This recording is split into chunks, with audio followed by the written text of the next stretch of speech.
근데 지금 공수처가 파악한 그 군 관계자들 증언에 따르면 윤 대통령이 그 계엄 해제 요구 가결된 이후에 결심실이라고 하죠. 보안 중에 보안이 가장 그 강한 곳 네. 그곳에서 거봐 500명은 안 되고 1000명 보냈어야 되지 않겠느냐 이런 얘기를 했다고 합니다. 그렇습니다. 그럼 결국에는 또 그 국회 내에 그 안전을 위해서 최소한의 병력을 보냈다는 것과는 또 배치되는 의견 아닙니까? 그러니까 이게 우리가 이런 논박을 한다는 자체가 시간 낭비인 거예요. 그러니까 이걸 듣고 있는 국민들은 얼마나 이 일상에 대한 평온을 해치는 그런 소음 같은 얘기잖아요.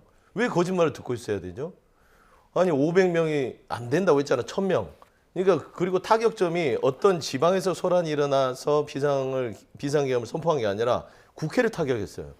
근데 국회는 그 불법 계엄에 대해서 의결을 행사해야 되는데 그 권한 행사를 막기 위한 행위들이 이미 이루어졌습니다. 판교에는 기검여단 부분에 대해서의 모의가 있었고요. 탱크로 밀어버려라. 예. 이런 얘기도 있었고. 근데 무슨 말도 안 되는 지금 거짓말을 하면서 국민들의 또 분노 지수를 높이느냐. 참 나쁜 대통령이다. 예. 예, 그리고 또 추가적인 증언이 나왔는데 그 윤석열 대통령이 4명이 1명씩 데리고 나와라 이렇게 구체적인 체포 방법을 지시했다 이런 이야기도 나왔어요.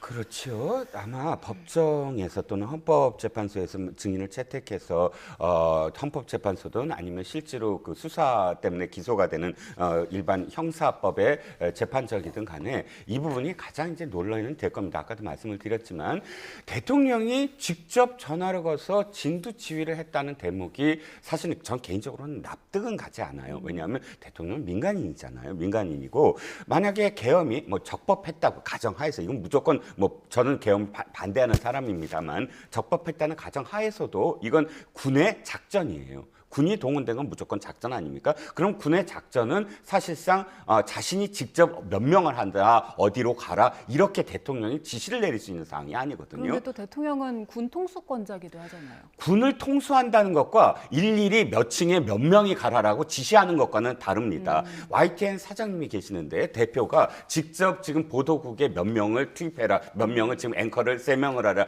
4명을 하라 이렇게 대표가 얘기할 수 있습니까? 그것과 비슷한 거거든요.